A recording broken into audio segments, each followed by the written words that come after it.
Assalamualaikum warahmatullahi wabarakatuh.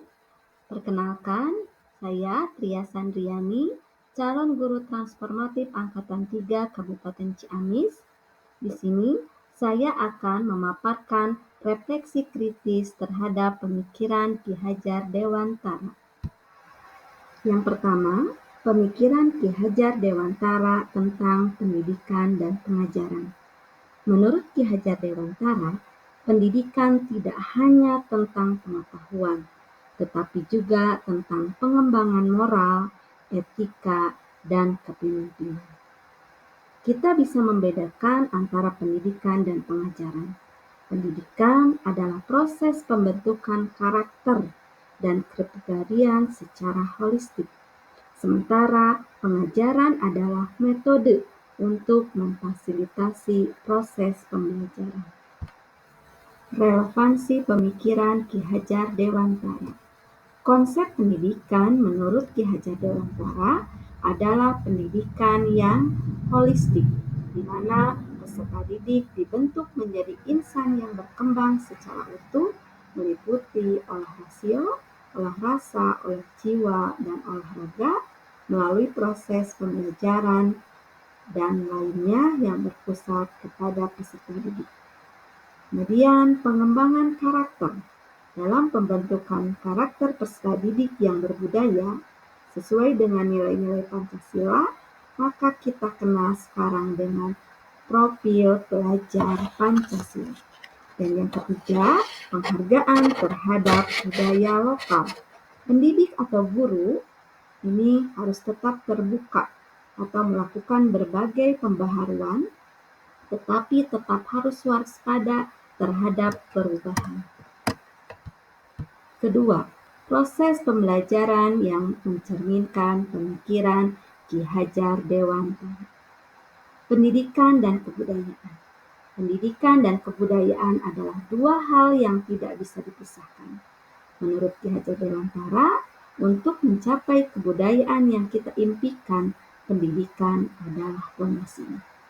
Kemudian perubahan. Kebudayaan ini harus bergerak, tidak boleh berhenti sesuai dengan kodrat alam dan kodrat zaman. Pendidikan pun sama, harus tetap berubah menjawab tuntutan zaman. Dalam kebudayaan tidak ada yang sama, pendidikan pun sama. Anak-anak tidak pernah ada yang sama. Menurut Ki Hajar, biarkanlah anak-anak itu memiliki keunikan sendiri-sendiri. Selanjutnya, ada 3 kerangka perubahan menurut Ki Hajar Dewantara. Yang pertama ada yang disebut dengan kodrat keadaan. Kodrat keadaan ini ada yang bersifat kodrat alam dan kodrat zaman. Kodrat alam ini berkaitan dengan sifat dan lingkungan di mana peserta didik berada. Sedangkan kodrat zaman berkaitan dengan keterampilan yang diberikan kepada peserta didik agar mereka hidup dan berkarya sesuai dengan perkembangan zaman. Kedua, prinsip melakukan perubahan. Ada yang disebut dengan asas trikon, yaitu asas kontinu, asas konvergen, dan asas konsentris. Asas kontinu artinya seorang pendidik harus mampu menuntun peserta didik untuk melakukan perencanaan dan pengembangan yang berkesinambungan menyatu dengan alam dan masyarakat. Kemudian asas konvergen artinya bahwa seorang pendidik harus menuntun peserta didik dengan pemikiran yang lebih terbuka terhadap segala sumber belajar. Sedangkan asas konsentris artinya bahwa seorang pendidik harus menuntun peserta didik dengan berdasarkan pada kepribadian karakter dan budaya kita sendiri sebagai pusat asasnya, yang diyakini mampu menghadapi arus perubahan kodrat zaman. Yang ketiga, perubahan budi pekerti. Budi pekerti atau watak ini merupakan perpaduan antara gerak dan pikiran serta perasaan. Proses pendidikan Ki Hajar Dewantara di sini menekankan kepada 3 hal utama, yaitu melatih panca indera, kehalusan budi pekerti, dan kecerdasan. Selanjutnya, bagian yang ketiga, konsep pemikiran Ki Hajar Dewantara yang sudah diterapkan. Nah, salah satunya adalah menciptakan pembelajaran yang kondusif untuk siswa dengan menggunakan berbagai metode pembelajaran yang sesuai. Tentunya disesuaikan dengan karakteristik siswa juga materi yang akan diajarkan.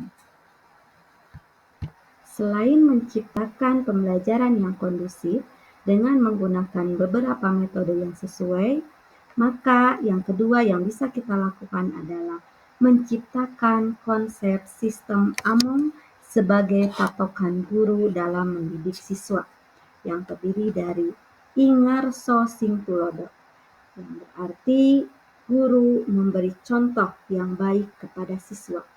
Kemudian ing madyo mangun karso, yang berarti guru bisa menjadi teman dengan siswa tanpa menghilangkan kewibawaan sebagai seorang guru.